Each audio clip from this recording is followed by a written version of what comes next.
ఇంకా మన సేవ ఆశీర్వాదకరముగా ఉంటుంది. ఈ రాత్రికాల సమయంలో మనకి ధ్యానార్థమై పరిశుద్ధ గ్రంథాన్ని తెరిచి ఒక వాక్యాన్ని మనం చదువుకుందాం. హెబ్రీ రాసిన పత్రిక 9వ అధ్యాయము 22వ వాక్యాన్ని ఒకసారి చదువుకుందాం. హెబ్రీ రాసిన పత్రిక 9వ అధ్యాయము 22వ వాక్యాన్ని చదువుకుందాం.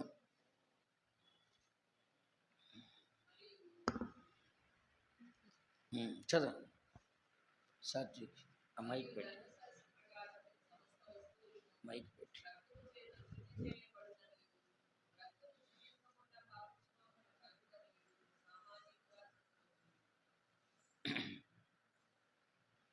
ఇక్కడ చదువుతున్న వాక్యంలో హెబ్రీ రాసిన పత్రిక 9వ అధ్యాయం 22వ వాక్యంలో మరొకసారి చదవండి మైక్లో. మరియు ధర్మశాస్త్ర ప్రకారము సమస్త వస్తువులను రక్తము చేత శుద్ధి చేయబడుననియు రక్తము చిందింపకుండా పాపక్షమాపణ కలుగదనియు సామాన్యముగా చెప్పవచ్చును. ఇక్కడ మనం చదువుతున్న వాక్యంలో మరియు ధర్మశాస్త్ర ప్రకారముగా సమస్త వస్తువులు రక్తము చిందింపకుండా లేకుంటే రక్తము చేత శుద్ధి చేయబడని రక్తము చిందింపకుండా పాపక్షమాపణ కలగదు అని చదువుచున్నాం. అంటే నేను చదువుతున్న వాక్యంలో బైబిల్ చెప్తుంది, పరిశుద్ధ గ్రంథం ఆ దినాల్లో ధర్మశాస్త్రం చెప్పింది, ప్రతి ఒక్క వస్తువు కూడా శుద్ధి చేయబడాలి అంటే కనుక రక్తాన్ని ఉపయోగించేవారంట. ఎక్కడ? పరిశుద్ధ స్థలంలో రక్తాన్ని ఉపయోగించేవారు.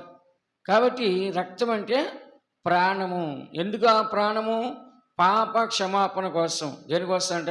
మనుషులు చేసిన పాపము క్షమాపణ కోసము ఆ ప్రాణాలు ఏం చేయాలంటే ఆ యొక్క పరిశుద్ధ స్థలంలో అర్పించాలి. కాబట్టి ఇప్పుడు మనందరి పాపాల కోసము మనందరి ప్రాణాలు అర్పించాలి. పాపానికి శిక్ష, పాపానికి పరిహారం కలగాలి. అయితే యేసు ప్రభువు ఏం చేస్తాడంటే మన పాపాల కొరకు ఆయన రక్తాన్ని చిందించాడు. అని ఇక్కడ చదువుచున్న రక్తము చిందించకుండా పాప క్షమాపణ కలగదు. ఎందుకంటే ప్రతి మనిషి యొక్క పాపానికి ఒక బలి చెల్లించాలి. ఒక హిందువులు చూడండి, వాళ్ళు పాపం కోసం కొబ్బరికాయ కొడతారు. కొబ్బరికాయ కొట్టి నిమ్మకాయలు అన్నీ ఏం చేస్తారు? దిష్టి తీసి పారేస్తారు. ఎందుకంటే ఆ పాపం అక్కడితో పోతుందని చెప్పేసి. కాబట్టి మనం ఏం చేయాలి? మనం ప్రార్థన చేసి మన పాపానికి ఏం చేయాలంట? క్షమాపణ దేవుణ్ణి అడగాలి. దేవునికి సన్నిధిలో పాప క్షమాపణ మనం ఎప్పుడైతే అడుగుతున్నామో మనకి జీవితంలో ఒక విడుదలనేది మనకి వస్తుంది. ఇందులో చదవండి 9వ అధ్యాయము 7వ వాక్యాన్ని చదువుకుందాం. 9:7. సంవత్సరమునకు ఒక్కసారి మాత్రమే ప్రధాన యాజకుడు ఒక్కడే రక్తము చేత పట్టుకొని 2వ గుడారములోనికి ప్రవేశించును. మైక్ కిందకి పెట్టుకోండి, కిందకి పెట్టుకోండి, అట్లా వంచండి కిందకి. ఓకే.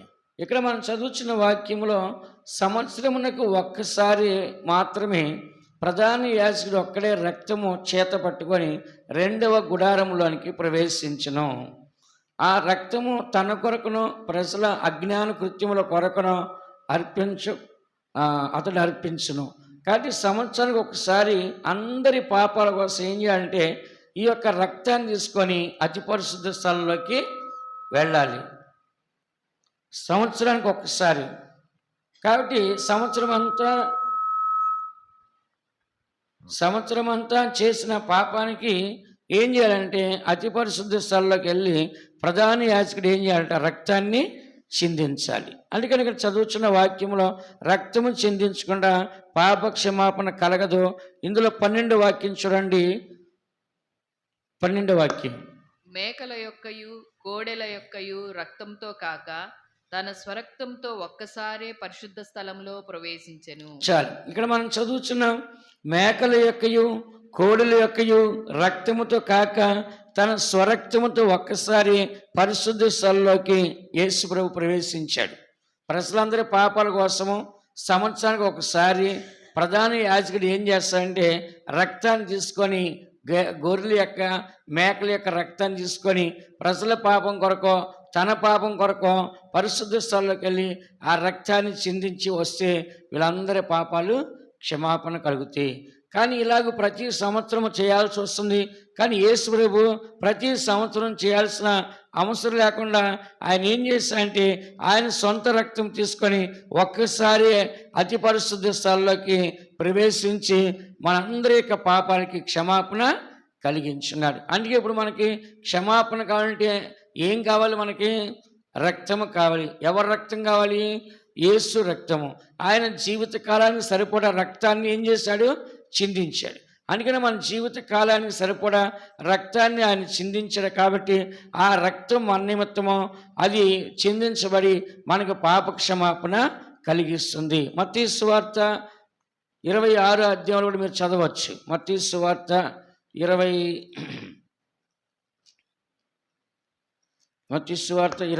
అధ్యాయం 28వ వాక్యం.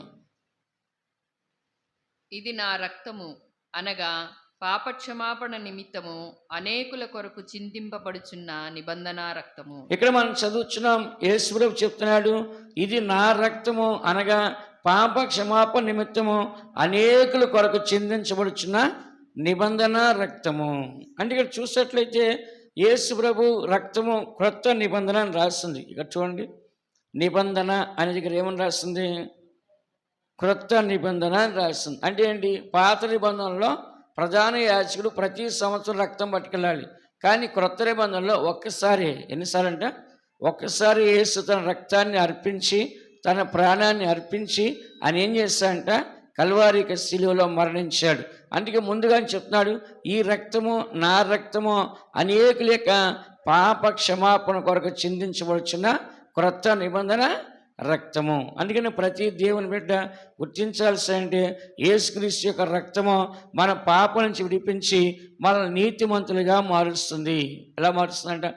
మనందరం కూడా పాపం నుంచి విడిపించి మనల్ని ఏం చేస్తుందంటే నీతిమంతులుగా మనల్ని మారుస్తుంది. ఎందుకంటే ఆయన నీతిమంతుడు. ఎవరైనా యేసుక్రీస్తు అపోస్తల కార్యముల్లో మీరు చదివినట్లయితే నీతిమంతుడిని మీరు చంపేస్తారని చెప్తున్నాడు పేతురు గారి ప్రసంగంలో. అపోస్తల కార్యములు 3వ అధ్యాయం 14వ వాక్యం. మీరు పరిశుద్ధుడును నీతిమంతుడునైన వానిని నిరాకరించి నరహంతకుడైన మనిషిని మీకు అనుగ్రహింపమని అడిగితిరి. ఇక్కడ మనం చదువుతున్న బరబ్బా కావాలా యేసు కావాలంటే వాళ్ళు బరబ్బానే కావాలని కోరుకున్నారు.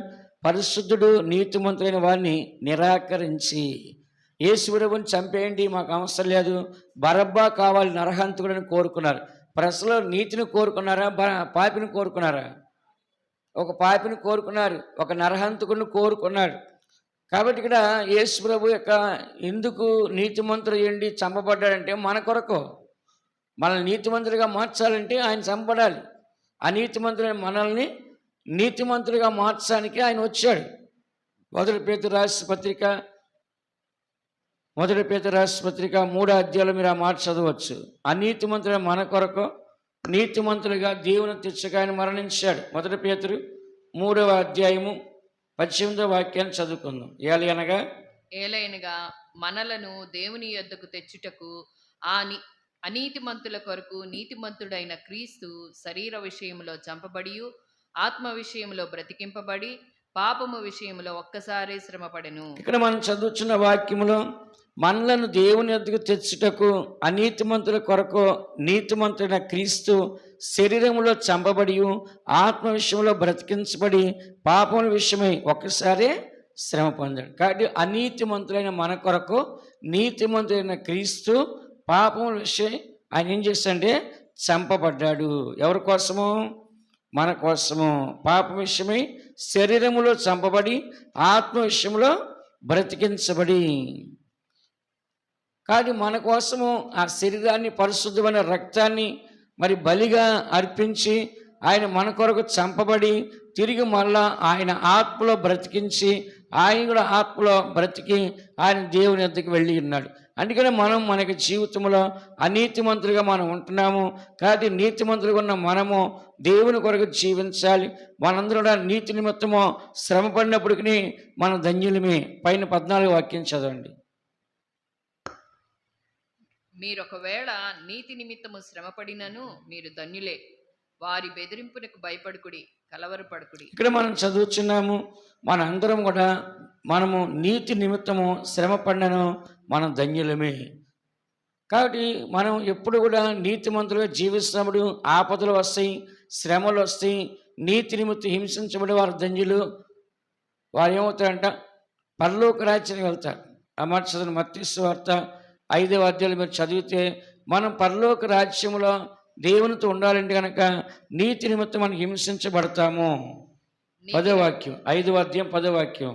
నీతి నిమిత్తము హింసించబడువారు ధన్యులు, పరలోక రాజ్యము వారిది.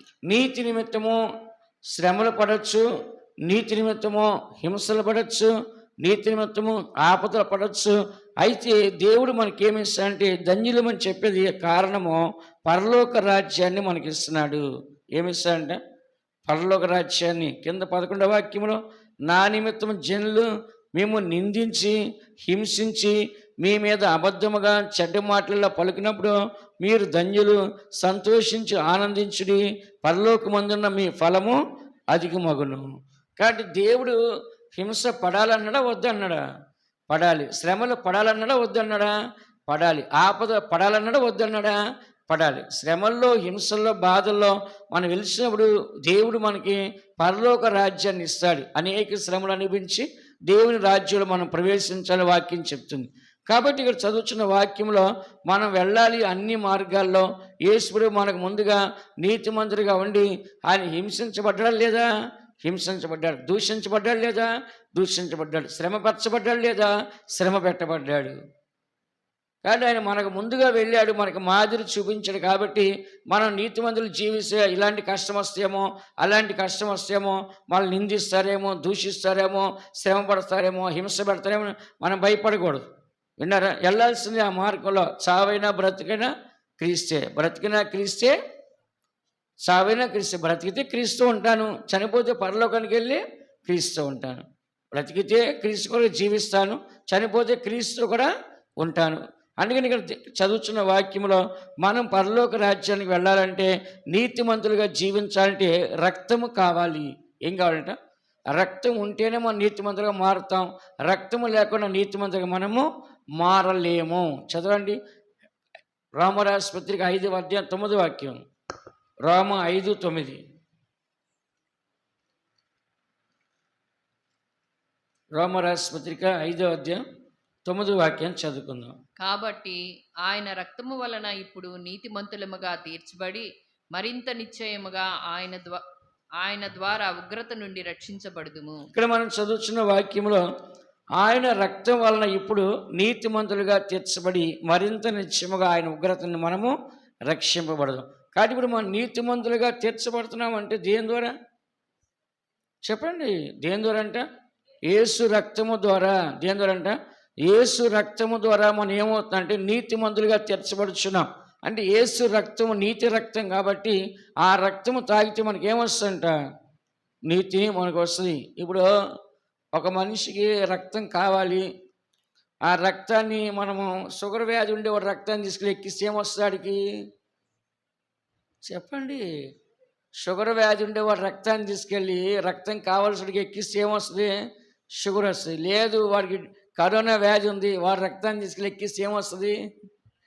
చెప్పండి, కరోనా వస్తుంది. అట్లాగే నీతిమంతుడు రక్తం ఎక్కిస్తే ఏమొస్తుంది? నీతే వస్తుంది కదా.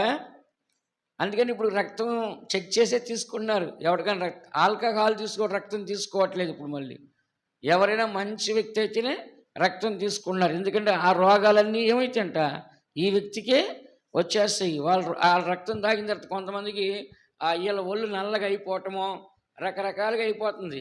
అందుకని అమ్మా ఇలా చాలా రకాలైన ఇబ్బందులు వస్తాయి. కాబట్టి ఇప్పుడు తొందరపడి ఎవరు రక్తం పడితే వాళ్ళ రక్తము ఎక్కించుకోవట్లేదు. చాలామంది రక్తం అవసరమైనా కూడా ఏం చేస్తారంటే పండ్లు తిని కాయలు తిని అలా రక్తం పెంచుకున్నారు, కానీ తొందరపడి ఇతరుల రక్తము ఎక్కించుకోవట్లేదు. ఎందుకంటే వాళ్ళకున్న రోగాలన్నీ ఏమైతాయంట వీళ్ళకి వచ్చేస్తాయి. అందుకని ఇక్కడ చదువుతున్నాం, యేసు యొక్క రక్తము నీతి గల రక్తము. ఏ రక్తం అంట? యేసు యొక్క రక్తము నీతి గల రక్తము. కాబట్టి ఆ రక్తాన్ని మనము మత్తయి సువార్తలో చూడండి, మత్తయి సువార్త 26వ అధ్యాయంలో మరి ఒక ఇస్కరియోతు యోధ చెప్తున్న మాట. ఇస్కరియోతు యోధ చెప్పే మాట మత్తయి సువార్త 27వ అధ్యాయము. మత్తయి సువార్త 27వ అధ్యాయం 4వ వాక్యం చదవండి. నేను నిరపరాధ రక్తమును అప్పగించి పాపము చేసి తినని చెప్పాను. చాలు. ఇక్కడ ఇస్కరియోతు యోధ చెప్తున్నాడు, నేను నిరపరాధి యొక్క రక్తము అంటే 1 అంకె ఉంది, దాని కింద ఏముంది చదవండి. నీతిమంతుని యొక్క రక్తం. చూసారా? కాబట్టి ఇస్కరియోతు యోధ అంటున్నాడు, నీతిమంతుని యొక్క రక్తాన్ని అప్పగించి నేనేం చేశానంట, పాపము చేశాను. కాబట్టి యేసుప్రభువు యొక్క రక్తము నీతి గల రక్తము. ఏ రక్తం అంట? ఆ పిలాతు భార్య చెప్పింది, ఆ నీతిమంతుని జోలికే పోవద్దని చెప్తుంది. కానీ ఇశ్రాయేలు ప్రజలు ఏమన్నారు, వాడి రక్తము మా మీద మా పిల్లల మీద ఉండునుగాక. ఎవడైనా ఆ నీతి రక్తం మా మీద ఉంటే మేము మా పిల్లలు బాగుపడతామంటారు. కానీ వాళ్ళు ఏమన్నారు తెలుసా, ఆ నీతి మనం చంపేసేయండి, అన్యాయంగా చంపేసి ఆ రక్తం యొక్క పాపము శిక్ష వస్తున్నప్పుడు మేము మా పిల్లలు అనుభవిస్తాం అన్నారు. వాళ్ళు శాపాన్ని కొని తెచ్చుకుంటున్నారు. ఏం తెచ్చుకున్నారంట? మంచితనాన్ని కోరుకోలే. ఏం కోరుకున్నారు వాళ్ళు? చెడుతనాన్ని కోరుకున్నారు. మంచితనాన్ని కోరుకోలే, వాళ్ళు ఏం కోరుకున్నారంట? చెడుతనాన్ని కోరుకున్నారు. అందుకే ఇస్కరియోతు యోధ మాత్రం ఒప్పుకున్నాడు, నేను నీతిమంతుని యొక్క రక్తాన్ని అప్పగించి నేనేం చేశాను, పాపము చేశాను. అందుకని మన నీతిమంతుల్ని అన్యాయంగా మనం హింస పెట్టినా బాధ పెట్టినా ఆ శిక్ష మనకు వస్తుందండి.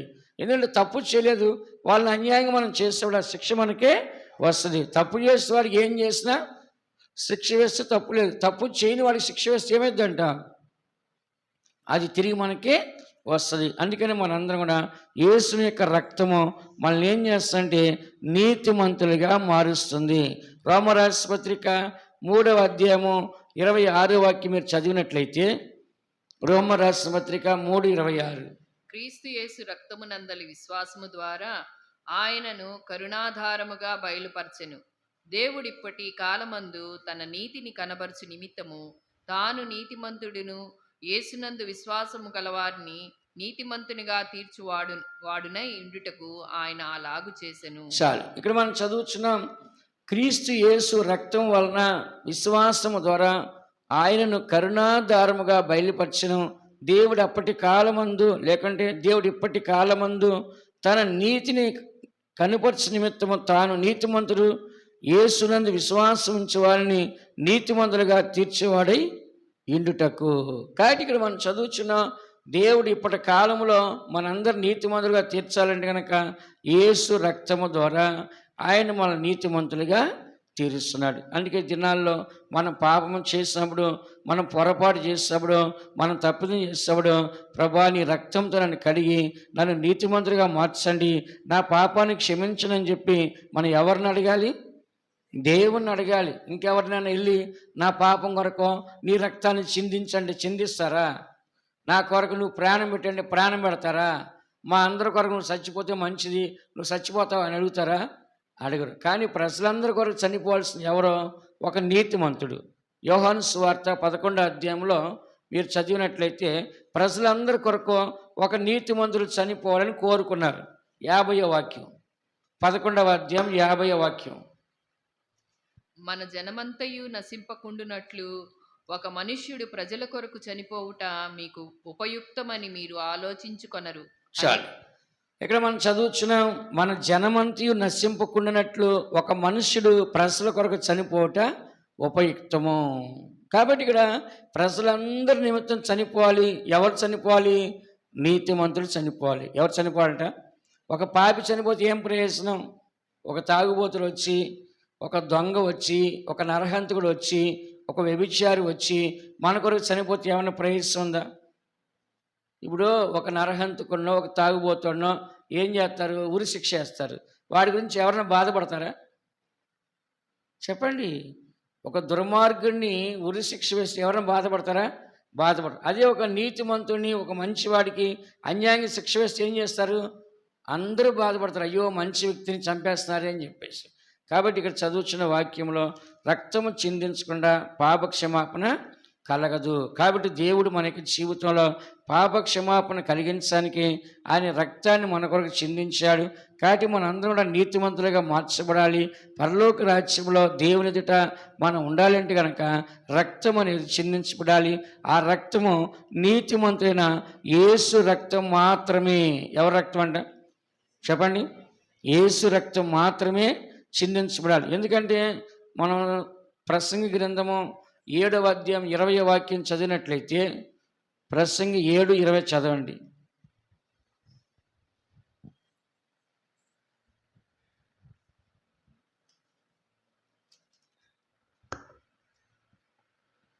పాపము చేయక మేలు చేయుచుండు నీతిమంతుడు భూమి మీద ఒక్కడైనను లేడు. కాబట్టి పాపము చేయకుండా మేలు చేసే నీతిమంతుడు భూమి మీద ఒక్కడు కూడా లేడు. ప్రతి మనుషుడు ఏం చేస్తాడంటే పాపం చేసి కీడు చేసేవాడే ఉన్నాడు, కానీ మేలు చేసేవాడు ఎవరు కూడా లేడు. కానీ ఇక్కడ చదువుతున్న వాక్యంలో పాపం వలన ప్రతి మనిషి కీడు చేసేవాడుగా, చెడు చేసేవాడు కనబడతాడు, కానీ మంచి చేసేవాడుగా కనబడట్లేదు. కానీ దేవునికి వాక్యం చెప్తుంది, మనము కీడు చేసేవారుగా ఉన్నాము అంటే పాపంలో ఉన్నాము అర్థము, మేలు చేసేవారు ఉన్నాము అంటే నీతిమంతులుగా ఉన్నామని అర్థం. కాబట్టి మనం నీతిమంతులుగా ఉన్నట్లయితే కనుక మనం మేలు చేస్తాము, పాపులుగా ఉన్నట్లయితే కనుక మనం ఏం చేస్తామంట కీడు చేస్తాం. కాబట్టి మనం కీడు చేయడానికి దేవుడు మనల్ని పిలవలేదు, కానీ మేలు చేయడానికి మనల్ని పిలిచున్నాడు. ప్రతి దేవుని బిడ్డ గుర్తించాల్సింటే మనల్ని నీతిమంతులుగా మార్చాలని దేవుడు కోరుచున్నాడు. నీతిగల రక్తముతో మనల్ని నీతిమంతులుగా మార్చి వాళ్ళని పరిశుద్ధపరచాలని, దేవుని నిలబెట్టాలని దేవుడు కోరుచున్నాడు. 1 యోహాను రాసిన పత్రిక 1వ అధ్యాయం 7వ వాక్యం మనం చదివినట్లయితే, 1 యోహాను 1:7 మనం చూస్తే, అయితే ఆయన వెలుగులోనున్న ప్రకారము మనమును వెలుగులో నడిచిన ఎడల మనము అన్యోన్య సహవాసము గలవారమై ఇందుము. అప్పుడు ఆయన కుమారుడైన యేసు రక్తము ప్రతి పాపము నుండి మనలను పవిత్రులనుగా చేయును. ఇక్కడ మనం చదువుతున్నాం, ఆయన కుమారుడైన యేసు రక్తము ప్రతి పాపం నుండి మనల్ని పవిత్రులుగా చేయను, అంటే నీతిమంతులుగా చేయను. ఎవరి రక్తము? యేసు ప్రభువు యొక్క రక్తము మనల్ని ఏం చేస్తాంట నీతిమంతులుగా మనల్ని మారుస్తుంది. కాబట్టి యేసు యొక్క రక్తము మన జీవితాల్లో నీతిమంతులుగా మార్చాలి అంటే కనుక ఆయన రక్తం మాత్రమే నీతిగల రక్తము, ఆయన రక్తం మాత్రమే పాపము లేని రక్తము, ఆయన రక్తం మాత్రమే నీతిమంతులుగా తీర్చగలిగే రక్తము. అందుకనే దేవుని యొక్క పిల్లలైన మనము ఏదైనా మనం తప్పు చేసినప్పుడు వెంటనే ప్రభా నన్ను క్షమించండి, నా కొరకు మీరు సిలువలో మరణించారు, మీ ప్రాణాన్ని మీ రక్తాన్ని నా కొరకు చిందించారు, నన్ను క్షమించండి అని చెప్పేసి దేవునికి ఏం చేయాలి? వెంటనే క్షమాపణ అడగాలి. దాన్ని మనం పెంచుకోకూడదు, టైం ఇవ్వకూడదు ఎక్కువగా. దేనికి? పాపానికి. పాపం ఏమైందంటే పాపం పరిపక్వమై గర్భం ధరించి మరణం కన్నది. అది పెరగాల తరగాల? చెప్పండి. పెరగకూడదు. ఏం చేయాలంట? పెరగకూడదు. ఇప్పుడు మీరు చూడండి, మామూలుగా పెళ్లి చేసుకున్న వాళ్ళు గర్భం ధరించిన తర్వాత తొందరగా అమ్మాయి పుట్టాలి అబ్బాయి పుట్టాలని ఆశపడతారు. పెళ్లి చేసుకుని ఏం చేస్తారు? గర్భం ధరించిన తర్వాత అమ్మాయి పుట్టాలి అబ్బాయి పుట్టాలని ఎదురు చూస్తుంటారు. నేను తండ్రిని కాబోతున్నాను, నేను తల్లిని కాబోతున్నాను అంటారు. అది అక్రమంగా గర్భం ధరిస్తే త్వరగా అబార్షన్ చేసేయాలి అంటారు. ఎందుకని? అది పాపం వలన జరిగింది కాబట్టి అది మనకి వద్దు. దాన్ని ఎలాగైనా ఏం చేయాలి? మనము చంపేయాలి. ఏం చేయాలంట? చంపేయాలి. బైబిల్లో మీకు తెలుసు కదా, చదవద్దులే. దావీదు ఏం చేశాడు? ఉరియా భార్యని బెత్షెబాని తెచ్చుకున్నాడు. అక్రమం వలన ఆమె బిడ్డ పుట్టాడు, కానీ బ్రతికాడా? చనిపోయాడు. దేవుడికి ఇష్టం లేదు. అక్రమం వలన పుట్టిన బిడ్డ పనికిరాడని చెప్పి ఆ బిడ్డను చంపేశాడు దేవుడు. తర్వాత సాలొమోన్ని ఇచ్చాడు. మళ్ళా సాలొమోనే రాజుని చేశాడు. ఎందుకని? తన తండ్రికి అన్యాయం చేశాడు, తన తల్లికి అన్యాయం చేశాడు. కాబట్టి ఆ కుటుంబం న్యాయం చేయడం కోసం ఆ బిడ్డనే రాజుగా చేశాడు దేవుడు. చూసారా? దేవుడు న్యాయవంతుడా అన్యాయవంతుడా? న్యాయవంతుడు. ఎందుకు చెప్తానంటే అక్రమం వల్ల వచ్చిన దాన్ని మనం చంపేయాలని చూస్తుంటాం కదా. అక్రమం వల్ల వచ్చిన ఏం చేస్తాం? మనం ఆ బిడ్డను మనం ఏం చేయాలి? చంపేయాలని చూస్తుంటాం. చాలామంది చూడండి, ఎంతోమంది వెళ్ళి అబార్షన్ చేయించుకొని కడుపులో ఉన్న బిడ్డలను చంపేస్తారు. కొంతమంది ఏం చేస్తారు? అక్రమాలు జన్మించిన బిడ్డని ఏ చెట్లలోనో హాస్పిటల్లోనో చెత్తకుండా ఇక్కడ పారేసి వెళ్ళిపోతున్నారు, ఎవరు చూడకుండా. కాలువల్లో పారేయటము. కొంతమంది ఏం చేస్తారు? అక్కడ చైల్డ్ కేర్ ఏది ఉంటుంది కదా గవర్నమెంట్ది, అక్కడికి వెళ్ళి ఇచ్చేస్తారు. వాళ్ళు పెంచి వాళ్ళని పెద్దవాళ్ళని చేసి ఎవరికైనా పిల్లలు లేని వాళ్ళకి కావాలంటే వాళ్ళకి ఇస్తారు. ఇచ్చి వాళ్ళు జాగ్రత్తగా చూసుకొని అంతా రిజిస్ట్రేషన్ చేసి పెట్టుకుంటారు. ఇట్లాగా అదే సొంతంగా కన్న వాళ్ళకి ఇస్తారా? చెప్పండి. నా బిడ్డ అంటారు. కనీసం వాళ్ళ తమ్ముడు, అన్నయ్యో పిల్లలు లేని వాళ్ళు ఏమంటారు? ఒరేయ్! ఒక బిడ్డని నాకు ఇవ్వరా అంటే కూడా ఏమంటారు? నేనివ్వను. నా బిడ్డ నీకెందుకు ఇస్తా అంటారు. అంటే అది నిజాయితీగా, నీతిగా పుట్టిన బిడ్డ కాబట్టి ఎవరు ఇవ్వరు. అదే అన్యాయంగా పుడితే చెప్పండి. అన్యాయంగా పుడితే ఏం చేస్తారు? ఇచ్చేస్తారా? ఇవ్వరా? తప్పకుండా ఇచ్చేస్తారు. అందుకని నీతిగా పుట్టిన బిడ్డలనైతే ఇవ్వరు. కానీ కొంతమంది ఏం చేస్తారంటే ప్రేమతో ఇస్తారు. ఎలా ఇస్తారంటే ప్రేమతో ఇస్తారు. అందుకనే దేవుని పిల్లలు మనము ఈ సత్యాన్ని చదువుతున్నాం. యేసు రక్తం మాత్రమే మనల్ని నీతిమంతులుగా మారుస్తుంది. అందుకని మన అందరం కూడా నీతిమంతులు కనబడాలంటే యేసు రక్తం మనకు కావాలి. ఒక సాతాను పోరాడినప్పుడు మనం ఏమంటాం? యేసు రక్తమే జయం అంటాం. ఎందుకని ఆ రక్తాన్ని చూస్తే సాతాను భయపడుద్ది. మనం ఏం చేస్తాం? మేము కూడా ఏం చేస్తాం? ప్రార్థన చేసి కొబ్బరిని తీసుకొని యేసు రక్తం అని చెప్పేసి ఏం చేస్తాం? సిలివేయటం, లేదంటే యేసు రక్తం అని చెప్పి చల్లటము, లేదంటే నీళ్ళు యేసు రక్తం తాగించడం. ఎందుకని ఆ రక్తంలో ఆ పవరు ఉంది. అందుకని మనం ఇప్పుడు కూడా యేసు రక్తాన్నే ఉచ్చరించాలి. ఎవరి రక్తం అంట? యేసు రక్తాన్ని మనము ఉచ్చరించాలి. అందరి కళ్ళు మూసుకోండి. ఈ మొదటి కూటమిలో దేవుడు తన రక్తం ద్వారా మనల్ని నీతిమంతులుగా మార్చాలని కోరుచున్నాడు. రక్తం చిందించకుండా పాప క్షమాపణ కలగదో. పాప క్షమాపణ మనకి కలగాలి అంటే రక్తం అనేది చిందించాల్సిందే. రక్తం చిందించకుండా పాపానికి పరిహారం జరగదో. శిలువ మరణం లేకుండా నీతిమంతులుగా మనము కనపడలేం. పరలోక రాజ్యానికి వెళ్ళి దేవునితో మనం ఉండాలంటే రక్తం చిందించబడాలి. రక్తం చేత మనం కడగబడాలి. ఆ రక్తం వల్ల నీతిమంతులుగా మార్చబడాలి. ఆ రక్తం వల్ల పరలోక రాజ్యంలో దేవునితో మనం ఉండాలి. దేవుడు వాళ్ళకి సాధించినట్లుగా, దేవుడు అలా ఆశ్రయించినట్లుగా స్తోత్రించదమా. స్తోత్ర స్తోత్ర స్తోత్ర స్తోత్ర స్తోత్ర స్తోత్ర. యేసుని రక్తము విలువైన రక్తము, వేల చెల్లించి నన్ను కొనిన రక్తం. యేసుని రక్తము విలువైన రక్తము, వేల చెల్లించి నన్ను కొనిన రక్తం. పరిశుద్ధ పరచు పావన రక్తము, యేసువలే నన్ను